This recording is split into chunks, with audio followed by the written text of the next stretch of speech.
ఇంటింటి Ramayanam serial today episode పల్లవి వాళ్ళ మామయ్య గారిని చంపడం కోసం హాస్పిటల్కి వెళ్తుంది.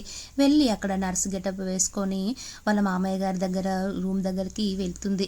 వెళ్ళగానే అక్కడ ప్రణవి అలాగే పార్వతి ఇద్దరు పడుకొని ఉంటారు. ఇదే కరెక్ట్ టైం మామయ్య గారిని చంపడం కోసం అనేసి అనుకొని వాళ్ళ మామయ్య గారి గది తీసి లోపలికి వెళ్తుంది. వెళ్ళి ఆక్సిజన్ మాస్క్ తీసేసి మామయ్య గారు, నేను చెప్పినట్టు మీరు వింటే బాగుండేది కదా, మీరు బ్రతికే వాళ్ళు, నేను చెప్పినట్టుగా నా గురించి మా నాన్న గురించి అందరికీ నిజం చెప్పకుండా ఉండుంటే అయిపోయిండేది కదా, నేను కూడా తోసుండలేకపోయేదాన్ని కదా మామయ్య గారు, నేను సేఫ్గా ఉండాలంటే మీరు చనిపోవాలి అనేసి ఆక్సిజన్ మాస్క్ తీసేసి ఇంజెక్షన్ వేస్తే మీరు చనిపోతారు అనేసి ఇంజెక్షన్ వేయబోతుంటే పల్లవి వచ్చి అవని వచ్చి సిస్టర్ను ఏం చేస్తున్నారు అనేసి అంటుంది. అప్పుడు పల్లవి, ఏం లేదు ఇంజెక్షన్ వేయడానికి వచ్చాను అనేసి అంటుంది. అప్పుడు అవని, అయినా పొద్దున వేరే సిస్టర్ వచ్చారు కదా, ఇప్పుడేంటి మీరు వచ్చారు అనేసి అంటుంది. అప్పుడు పల్లవి, పొద్దున షిఫ్ట్ తనది, నాది ఈవినింగ్ షిఫ్ట్ అండి అనేసి అంటుంది. అయినా మీరు ఆక్సిజన్ మాస్క్ తీసేసారేంటి మామయ్య గారికి అనేసి అంటుంది. అప్పుడు పల్లవి, ఇంజెక్షన్ వేయాలంటే మాస్క్ తీయాలండి అనేసి అంటుంది. మాస్క్ పెట్టండి తొందరగా అనేసి అవని అంటుంది. అప్పుడు సిస్టర్ పల్లవి ఆ మాస్క్ పెట్టిన తర్వాత, మీరు వెళ్ళండి నేను చూసుకుంటాను మామయ్య గారిని అనేసి అవని అంటుంది.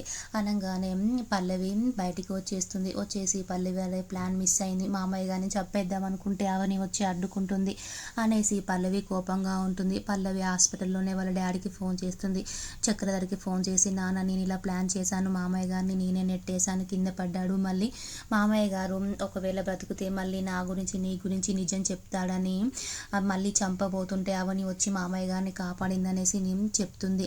తర్వాత పల్లవి కోపంగా ఉంటుంది, అవని రాకుంటే బాగుండేది, నేను ఎలాగైనా మామయ్య గారిని చంపేసేదాన్ని అనేసి అనుకుంటుంది. తర్వాత అక్షయ్ అవని ఇద్దరు కలిసి పోలీస్ స్టేషన్కి వెళ్తారు, అభిరామ్ దగ్గరికి. వెళ్ళిన తర్వాత అభిరామ్, మీ మామయ్య గారు తను సూసైడ్ చేసుకోలేదు, తనని ఎవరు నూకేశారు, మర్డర్ అటెంప్ట్ చేశారు అనేసి చెప్తారు. అప్పుడు అవని అక్షయ్ ఇద్దరు అవునా అనేసి, అంత ఎవరు ఇంట్లో వాళ్ళ లేదా బయటి వాళ్ళ అని తెలియదనేసి అభిరామ్ అంటాడు. అప్పుడు షాక్ అయిపోతుంది అవని, అసలు మామయ్య గారిని నెట్టవలసిన అవసరం ఎవరికి ఉంది అనేసి టెన్షన్ పడుతూ ఉంటుంది. అసలు ఎవరై ఉంటారు, నేను తెలుసుకుంటాను అనేసి అనుకుంటుంది. తర్వాత పార్వతి ఇంటికి వస్తుంది.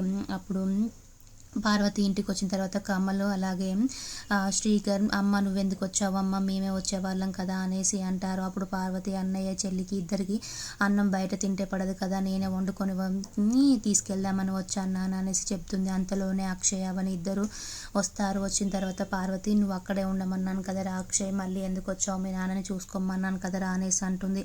అప్పుడు అక్షయ్, అమ్మ పోలీస్ స్టేషన్ వెళ్ళామమ్మ, అభిరామ్ రమ్మంటే నాన్నగారు